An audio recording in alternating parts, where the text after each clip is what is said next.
Hello दोस्तों, मैं आवर सर विद पीडीए क्लासेस के साथ। जैसा कि आप जानते हैं, हम लोग आपके साथ कंटिन्यू एंशिएंट हिस्ट्री को लेकर के बात कर रहे हैं और इससे पहले मैंने आपके साथ आयरन एज को लेकर के बात की थी।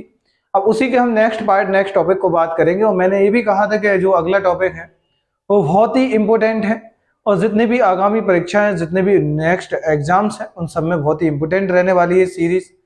जिन एग्जामों में हिस्ट्री का पार्ट आता है, जिन एग्जामों में हिस्ट्री सिलेबस जुड़ा हुआ है, वो सारे के सारे एग्जाम इंपोर्टेंट रहेंगे। कोई भी एग्जाम हो तो देखो, मैं टॉपिक जो यहाँ आपके साथ स्टार्ट करने जा रहा हूँ, ये मोस्ट इंपोर्टेंट टॉपिक है और टॉपिक आपका है हड़प्पा सभ्यता या सिंधु घाटी सभ्यता।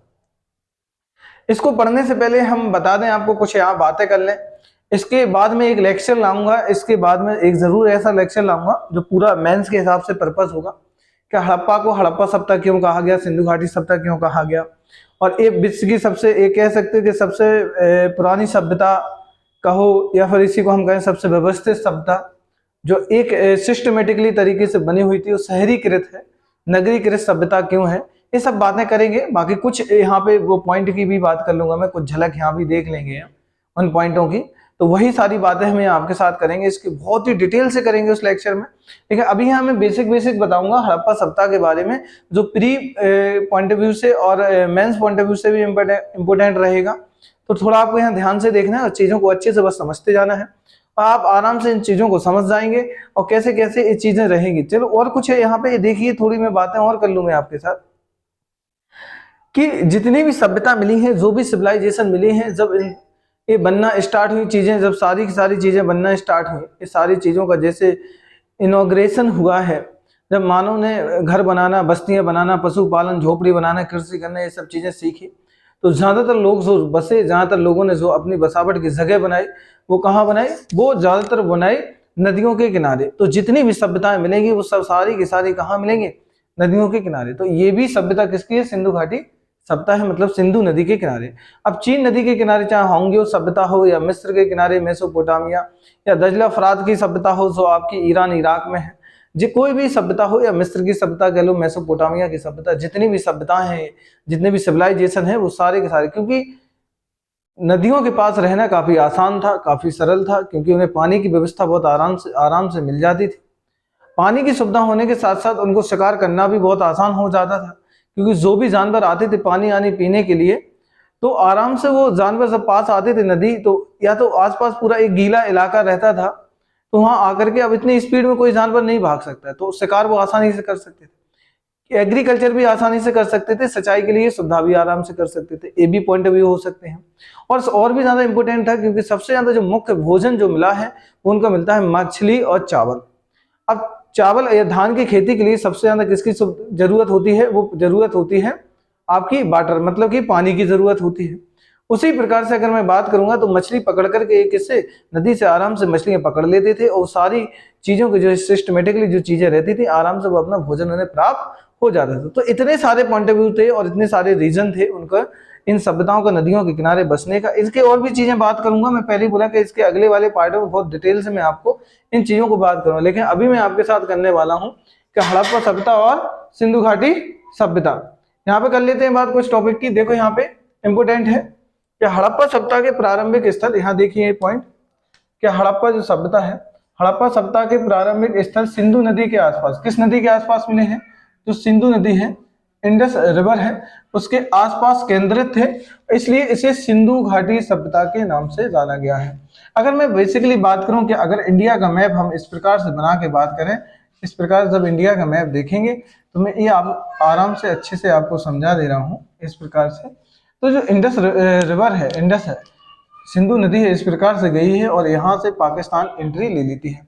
अब जितने भी शहर मिले, इसकी जितनी भी सहायक नदियां हैं, जो भी इसमें जितनी नदियां इसकी सहायक है, वो सारे के सारे शहर इस तरफ मिलेंगे। जैसे चंदहुदड़ो है, मोहनजोदाड़ो वगैरह है, मोहनजोदाड़ो है, हड़प्पा है, वो सब सिंधु नदी के उस तरफ। और बाकी जो, मतलब कि ये आपके दाएं किनारे, और बाकी जितने भी शहर मिलेंगे वो सब इस तरफ, ऐसे इस प्रकार से शहर आपको मिल जाते हैं। इस सारे के सारे शहर ये आपको ऐसे किनारे पे बसे हुए हैं, और इसका कारण भी मैंने बताया कि इनका रीजन क्या था, इनका कारण क्या था, तो आप ये समझ ही गए होंगे।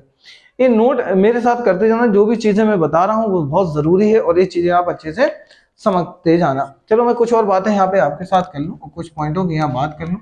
देखिए यहाँ पे मैं बात कर रहा हूँ कि इनकी लोकेशन, जब भी हम किसी चीज को पढ़ें तो उसकी मैप पे उसकी लोकेशन होना बहुत जरूरी है। और एक मैं एक छोटा सा मैप बनाया हूँ कि सिंधु घाटी सभ्यता, जो पूरी जो सभ्यता बसी थी वो कहाँ से कहाँ बसी थी। तो यहाँ देखो ये नॉर्थ बनाया है, N for north, S for south और E फॉर ईस्ट और W फॉर वेस्ट। तो मैं ये बता रहा हूँ कि इसकी लोकेशन बताने की ये कोशिश की गई है कि ईस्ट से लेके वेस्ट और नॉर्थ से लेके साउथ कौन कौन शहर। अगर मैं बात करूं कि इसका सबसे ईस्ट का जो शहर था वो था आलमगीरपुर, और एक किस में आता था, आज वर्तमान के मेरठ में आता है, और ये जगह कहाँ थी, उत्तर प्रदेश।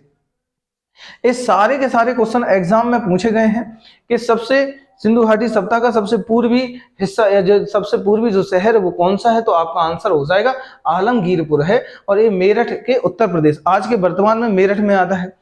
और अगर मैं वही बात करूं कि इस तरफ पश्चिम में देखेंगे तो पश्चिम में सूत कांगडेर कौन सा आता है, सूत कांगडेर आता है, लेकिन ये जगह कहाँ आती है, पाकिस्तान में आती है। तो मेरठ के उत्तर प्रदेश से पूरब से, मतलब अगर पश्चिम में आएंगे सूत कांगडेर पाकिस्तान तक ये फैला हुआ है। वहीं उत्तर में मैं बात करूंगा नॉर्थ में, तो मांडा कौन सा शहर है, मांडा जम्मू कश्मीर। तो मांडा जम्मू कश्मीर से लेकर के दैमाबाद, कहाँ, दैमाबाद महाराष्ट्र, तो ये साउथ। अब ये सब की सब जगह, तो इसमें एक चीज इंपॉर्टेंट ये याद रखना है कि जो चारों के चारों मैंने शहर बताए कि जैसे मांडा हो गया, आलमगीरपुर, मेरठ हो गया, सूत कांगडेर हो गया और ये दैमाबाद हो गया, ये सब के सब अगर मैं बात करूं कि इसमें से इकलौता ऐसा है जिसका नाम है सूत कांगडोर, ये इकलौता कहाँ आता है, ये स्पेशल पाकिस्तान में। और बाकी सबके सब तीनों शहर, ये तीनों के तीनों शहर जो बात कर रहे हैं हम, तीनों डायरेक्शन के जो शहर हैं वो कहाँ पे आ रहे हैं, ये तीनों के तीनों शहर आपके इंडिया में आते हैं। ये कहाँ आते हैं, इंडिया में आते हैं, तो ये चीज याद रखना। तो क्वेश्चन पहले यही बन जाएगा कि इनमें से ऐसा कौन सा शहर है जो इसकी लोकेशन पाकिस्तान में है, तो पश्चिमी वो शहर है, और जिसकी लोकेशन कहाँ आती है, पाकिस्तान में आती है। तो ये बेसिक पॉइंट है। कुछ हम बात कर लें कि इसके देखो कि उत्तर से दक्षिण, जब हम उत्तर से और दक्षिण की तरफ आएंगे, जैसे कि उत्तर से, जैसे मैंने बात करी कि मांडा से दैमाबाद के बीच की दूरी, तो उत्तर से दक्षिण, तो उत्तर से दक्षिण ये लिखा है कि नॉर्थ टू साउथ कितनी दूरी है, 1400 किलोमीटर है। और ईस्ट से वेस्ट मतलब कि इधर से पूरब से पश्चिम यहाँ आएंगे तो 1600। तो ये भी पूछ सकता है कि इसका लंबाई ज्यादा है कि चौड़ाई ज्यादा है, तो ये भी आ सकता है। तो ये भी क्वेश्चन ये बेसिकली है मेंस में लिखने के हिसाब से आएगा, बाकी प्री के फैक्ट ये बन सकते हैं। जब आप लिखने आंसर राइटिंग करेंगे तो वहां पे फैक्ट भी जरूरी है। बहुत सारे स्टूडेंटों को ये डाउट रहता है कि यूपीएससी जैसे एग्जाम में फैक्ट की जरूरत नहीं पड़ती है। मैं बता दूं कि ऐसा बिल्कुल भी नहीं है, जो भी ये कहते हैं मिथ है कि बिल्कुल नहीं पड़ती है। फैक्ट के बिना आप कोई भी पॉइंट या कोई भी चीज नहीं लिख सकते हो। जैसे कि अगर ये मांडा ये शहर आपको याद ही नहीं आएगा कि इसका नॉर्थ लोकेशन क्या है, अगर आपको इंडिया का नॉर्थ पता ही नहीं होगा कि नॉर्थ स्टेट कौन सा है, कि लद्दाख है कि जम्मू कश्मीर है कि हिमाचल है कि उत्तराखंड, तो आप कैसे किसी टॉपिक को लिख सकते हैं। तो ये बिल्कुल भी नहीं लिख सकते, ये बिल्कुल भी आप नहीं कर सकते। तो फैक्ट जितना जरूरी है, ये नहीं कि एकदम सारा फैक्ट पढ़ना है, जितने फैक्ट की जरूरत है जो इंपोर्टेंट है उतना तो हमें पढ़ना ही पढ़ना है। ठीक है, तो ये बेसिक देख लिया। इसकी हमने दूरियां भी देख ली पूरब से पश्चिम। अगला पॉइंट जो इंपोर्टेंट आने वाला है वो है महत्वपूर्ण विशेषताएं। ये आपके प्री के पॉइंट ऑफ व्यू से और मेंस के पॉइंट ऑफ व्यू के दोनों के हिसाब से इंपोर्टेंट है। तो यहाँ ये देखिए, सबसे पहले इसमें लिखा है ग्रिड प्रणाली, ग्रिड पद्धति। ग्रिड पद्धति क्या होती है, ग्रिड सिस्टम क्या होता है, ग्रिड जो सिस्टम होता है इसे ग्रिड प्रणाली भी कहते हैं। और ग्रिड जो सिस्टम होता है, देखिए कि तर्ज पर व्यवस्थित नगर है, कैसा है, एक व्यवस्थित नगर प्लानिंग। तो ये जो शहर बनाया गया है बहुत ही प्लानिंग के साथ, बहुत ही व्यवस्थित तरीके से इसको बनाया गया था उस समय। आज सोचिए कि इसको उस समय, आज से समथिंग कह सकते हैं कि अभी 2024 चल रहा है, तो 2024 से साल हो गए, और अभी 2500 साल पहले, मतलब 4500 साल पहले भी इतना अच्छा सिस्टम था। ग्रिड सिस्टम मतलब जो सड़कें होती थी इस प्रकार से समकोण पर काटती थी। समकोण मतलब कि मकान जो बने होते थे कि इस प्रकार से किनारे से ऐसे मकान होते थे, और सड़कें एकदम व्यवस्थित तरीके से बनी थी। और यहाँ पे आप ऐसे देख सकते हैं, मैं एक हल्का सा इस प्रकार से बता रहा हूँ। इसका जो नेक्स्ट वीडियो मैं बनाऊंगा वहां पे इन चीजों की बहुत डिटेल से मैं बात करूंगा आपके साथ, इन सब चीजों की। इस प्रकार से ये शहर बसा हुआ था। तो आप ये देखिए कि शहर किस प्रकार से पूरा व्यवस्थित तरीके से बसा था, और इस सिस्टम को बोलते हैं ग्रिड सिस्टम। और ये पूरा का पूरा शहर बहुत प्लानिंग के साथ बनाया गया था। तो पहला इसकी फीचर्स, इसकी विशेषता क्या हो जाएगी, तो वही बोला कि important feature of the Harappa civilisation. तो इंपोर्टेंट फीचर पहला है ग्रिड सिस्टम। तो ग्रिड सिस्टम जो था पूरा एक व्यवस्थित तरीके से बना था। निर्माण, जो इसका जब निर्माण किया गया, जो इसका कंस्ट्रक्शन किया गया था, मोस्ट इंपोर्टेंट पॉइंट है कैसी ईंटें थी, पकी हुई ईंटें, मोस्ट इंपोर्टेंट पॉइंट। क्योंकि वही मेसोपोटामिया या और सभ्यताओं में देखोगे तो कच्ची ईंटों का प्रयोग किया गया है, लेकिन वही भारत में देखते हैं हम कि जो हमारे यहाँ पे जो सभ्यता मिली है, हड़प्पा सिंधु घाटी सभ्यता, किस प्रकार की ईंटों का प्रयोग किया है, तो पकी हुई ईंटों का प्रयोग किया गया है। चलो और आगे देखते हैं अगला पॉइंट। तो पहले दो विशेषता होंगी, आगे देखो भूमिगत जल निकास प्रणाली थी, मतलब most important underground water system. अगर बारिश ज्यादा हो जाए, ये जो नालियों का पानी होता था, जो शहर में जो पानी यूज किया जाता था, जो पूरी की पूरी व्यवस्था थी, तो अंडरग्राउंड वाटर की व्यवस्था करके रखी थी कि आप देख सकते हो कि सारी की सारी जो नालियां थी वो अंडरग्राउंड थी।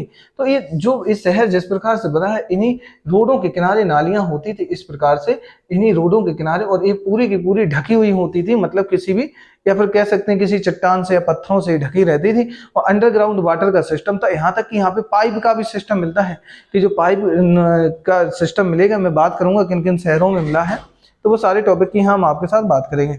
मिट्टी के बर्तन मिले हैं, तो इम्पोर्टेंट है कि मिट्टी के बर्तन मिले हैं, मोहरें मिली हैं, लिपि मिली, लिपि मतलब स्क्रिप्ट। तो ये कह सकते हैं यहाँ के लोग लिखना और पढ़ना सीख गए थे, लेकिन प्रॉब्लम ये होती है कि यहाँ के लोग लिखना पढ़ना जरूर सीख गए थे, स्क्रिप्ट का भी यूज होने लगा था, लेकिन आज जो सारी की सारी जितनी भी स्क्रिप्ट मिली हैं वो आज इनको नहीं पढ़ा जा सका।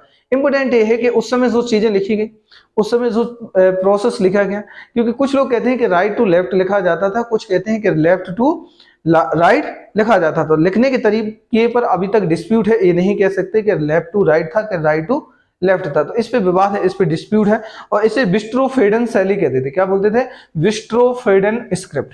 तो मैं बात करूंगा लिपि के ऊपर, तो विस्ट्रोफेडन स्क्रिप्ट के नाम से जानते हैं। तो मिट्टी के बर्तन मिले हैं, मोहरें मिली हैं, लिपि, ये सब चीजें। तो इसकी अगली विशेषता, अगला फीचर्स आगे करता हूँ बात, दुर्गीकृत। जितने भी शहर मिले हैं सारे के सारे फोर्टिफिकेशन, मतलब सारे के सारे शहरों का, जैसे मैं यहाँ एक बात करूं, जैसे मान लीजिए इस प्रकार से कोई शहर बसा है, कोई एक शहर का निर्माण इस प्रकार से हुआ है।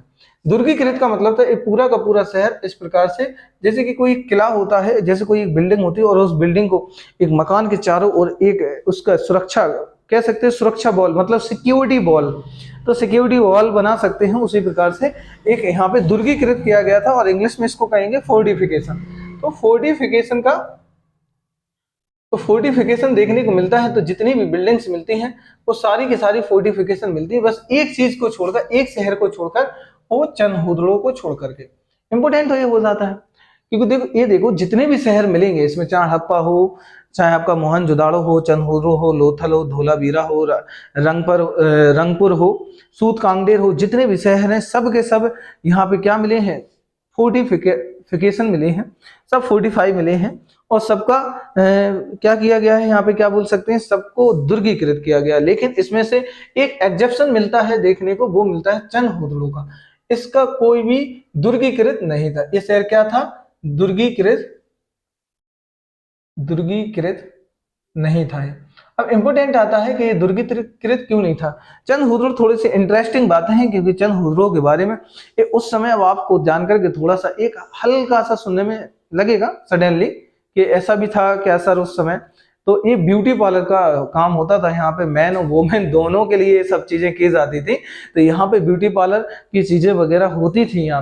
यहाँ पे काजल मिला है औरतों को लगाने का, यहाँ तक कि लिपस्टिक भी मिलती है, कंघी भी मिलती है, बहुत सारी चीजों पे हम बात करेंगे क्या क्या मिला है जब स्पेशली शहर की बात करेंगे। तो चंदहुदड़ो एक कह सकते हो इस समय का सबसे खुला एरिया था, इसलिए इसका कोई भी फोर्टिफिकेशन नहीं किया गया। 24 घंटे कोई भी आ जा सकता है, जैसे कोई डिस्को बार होता है, बार होते हैं, क्लब होते हैं, तो ये उस समय का क्लब बार या डिस्को बार कह सकते हैं। और पूरा ब्यूटी पार्लर का सिस्टम, कांच के यहाँ बहुत सारी चूड़ियों के वो खान टाइप की, मतलब फैक्ट्रियां टाइप की मिली हैं, ब्यूटी पार्लर के बहुत सारी ऐसी चीजें मिली हैं, जैसे मैंने अभी कहा काजल वगैरह मिला है, लिपस्टिक मिली है, कंघी, ये और भी चीजें मिली हैं। तो ये इनकी बात करें तो चंदहुदड़ो को थोड़ा स्पेशली याद रखना कि चंदहुदड़ो किसके लिए फेमस है, और बाकी जितने भी शहर हैं तो सबका क्या किया गया है? दुर्गीकृत किया गया है, सबको फोर्टिफाई किया। पीएससी जैसे आईएएस जैसे एग्जाम में, चाहे सीडीएस हो, एडीओ, या फिर कोई भी और भी जितने भी एग्जाम है, उन सब में ये सब चीजें पूछी जाती हैं, और ये सब चीजों को यहाँ पे जरूर इन सब क्वेश्चन इनसे बनते हैं। तो ये आपको जानकर के थोड़ा सा लगेगा कि यार सर यहाँ पे कितना इंपॉर्टेंट हो सकता। तो इसकी एक एक फीचर्स, एक एक इसकी विशेषता इंपॉर्टेंट है, इन सबको अच्छे से याद करना है। जैसे मैंने कहा ग्रिड सिस्टम में पूछ सकता है कि ग्रिड सिस्टम क्या है, ग्रिड पद्धति क्या सी थी। निर्माण पकी हुई ईंटों का प्रयोग, भूमिगत जल का निकास था, बर्तन मोहरें लिपि मिली है। दुर्गीकृत सिस्टम था, ईंटों का जो अनुपात मिलता है वो 4:2 के, रेशियो जो मिलता है वो 4:2 के है, ठीक है। भारत में वास्तुकला का प्रारंभ सिंधु घाटी सभ्यता से ही माना जाता है। जो वास्तुकला मतलब जो आर्किटेक्चर है, जितने भी बेस्ट क्वालिटी के मकान है, बिल्डिंग की जो एक प्लानिंग के साथ कंस्ट्रक्शन किया गया, वो पूरा का पूरा मैपिंग वगैरह नक्शा, वो कहाँ से माना जाता है, सिंधु घाटी सभ्यता से मिलता है। मैं थोड़ा यहाँ आपको बता दूं, यहाँ पढ़ाने से आगे पहले यहाँ हम आपके साथ मेहनत में ही नहीं, और भी सारे यूट्यूब पे बहुत बेस्ट से बेस्ट फैकल्टी आपको पढ़ाने की कोशिश कर रही है, और वो एक डिजिटल ऑनलाइन सिस्टम। इससे कोई फर्क नहीं पड़ता कि हम किससे पढ़ रहे हैं, कि हम व्हाइट बोर्ड पे पढ़ रहे हैं कि ब्लैक बोर्ड पे पढ़ रहे हैं या डिजिटल बोर्ड पे पढ़ रहे हैं। इंपोर्टेंट करता है कि जो डाटा पढ़ाया जा रहा है वो आपके हिसाब से कितना इंपोर्टेंट है, कितना कितना जरूरी रहेगा और कितना जरूरी नहीं रहने वाला है। ये चीजें थोड़ी सी इंपोर्टेंट करती हैं, बस थोड़ा सा आपको याद ही रखना है। मैं आपको यहाँ बता दूं कि आपके साथ ईमानदारी से मेहनत की जा रही हो, आपको डाटा प्रोवाइड किया जा रहा है यहाँ आपके साथ। और टीचर मतलब, और मैं ये नहीं कह रहा किसी को मैं यहाँ क्रिटिसाइज करूँ, क्योंकि कुछ एक दो बच्चों के ऐसे कमेंट या बात आती है कि सर कंटिन्यू बोलते जाते हैं, पढ़ाते जाते, कोई हंसी मजाक वाली बात नहीं।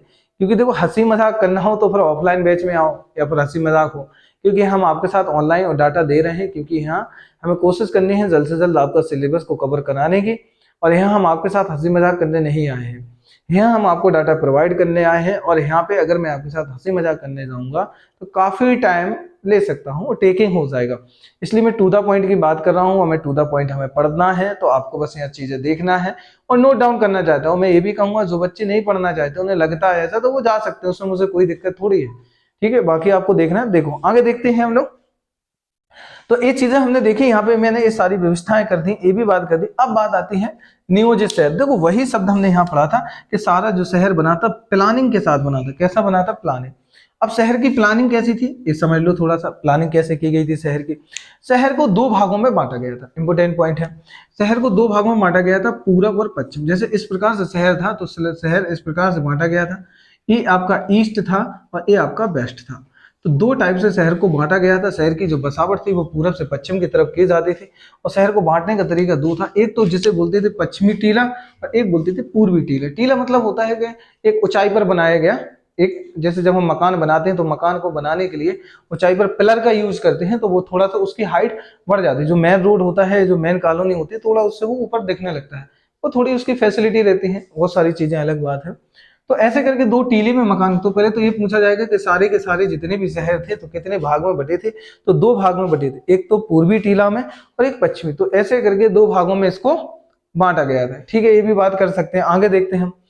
तो पश्चिमी जो टीला था वो क्या था? अधिक ऊंचाई पर था। Important point. अब ये थोड़े एक एक पॉइंट को नोट करना है, बहुत अच्छे से सुनना है कि दो टीले में बटे थे सारे के सारे शहर।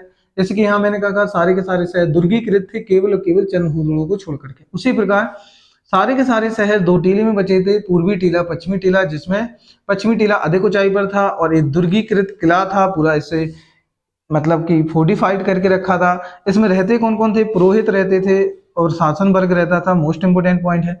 तो इसमें किंग आता था। कौन आएगा? किंग आएगा। और कौन आएगा? प्रीस्ट। तो किंग आता था, प्रीस्ट। तो यहाँ राजा आता था और पुजारी। तो यहाँ पे ये लोग रहते थे क्योंकि ये सबसे धनांध व्यक्ति थे, मतलब सबसे पैसे वाले लोग थे। तो राजा इंपोर्टेंट था पर्सन, और दूसरा पुरोहित। तो पुरोहित थे और शासन वर्ग रहता था। अब यहाँ बात कर लेते हैं हम पूर्वी टीला में। तो पूर्वी जो ये शासन वर्ग था, जो पुरोहित और शासन वर्ग था, ये ऊंचाई वाले टीले पे रहते थे, और पूर्वी टीले पे ये क्या थे? इसकी कम ऊंचाई थी। ये ऊपर था, जैसे मैं कहूँ ये इतनी ऊंचाई पे था और ये इतनी नीचाई पे था। सेकंड वाला जो ये पश्चिमी टीला ऊंचाई पर था, पूर्वी टीला नीचाई पर था। ये भी है पॉइंट, कम ऊंचाई पर। ये कैसे थे? अदुर्गीकृत थे, मतलब इसका कोई भी फोर्टिफिकेशन नहीं किया, मतलब इनको सुरक्षा अच्छी खासी देकर रखी थी। यहाँ पे कोई सुरक्षा की व्यवस्था नहीं थी, ये ओपनली खुला हुआ था। अब जैसे मैंने कहा ये वाला मैंने बना के रखा, अब इसको दुर्गीकृत करके रखा। अब इसमें कौन रह रहे हैं? इसमें पुरोहित रह रहे हैं, पुरोहित रह रहे हैं। और कौन रह रहा है? राजा रह रहा है, राजा मतलब शासन वर्ग रह रहा है।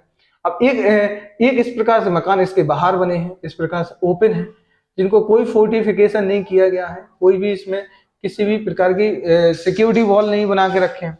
इसमें कौन लोग रहते थे? व्यापारी रहते थे, सैनिक रहते थे, शिल्पीकार, शिल्पीकार मतलब कह सकते हैं मूर्तिकार, जो मूर्ति का डिजाइन करते थे, मूर्तियां बनाते थे, जो शिल्पकार होते थे।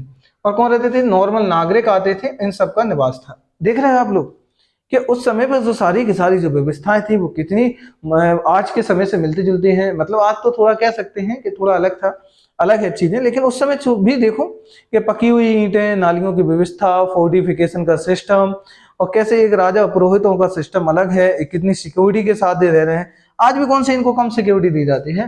पुरोहितों को देखो बढ़िया सिक्योरिटी कोडी दे के रखे। शासन अभी जितने भी मंत्री वगैरह हैं तो उनको Z+ Y+ और SPG CRPF इतनी सारी सिक्योरिटी दे के रखे हैं। नॉर्मल पर्सन है वो नॉर्मल कहीं भी रह रहे हैं, कोई सिक्योरिटी नहीं, कोई व्यवस्था नहीं, तो वो मिलता जुलता तो है स्वरूप एकदम। आगे हम बात करते हैं, ये देखो, लेकिन ऐसा थोड़ा ये हड़प्पा मुझे ये अच्छा लगता है देखने को, ये चीज थोड़ी अच्छी मिलती है कि चाहे वो व्यापारी, सैनिक या शिल्पी या नागरिक हो, चाहे वो राजा हो, पुरोहित, इन सबको धार्मिक अनुष्ठान करने का अधिकार था। मोस्ट इंपोर्टेंट पॉइंट है।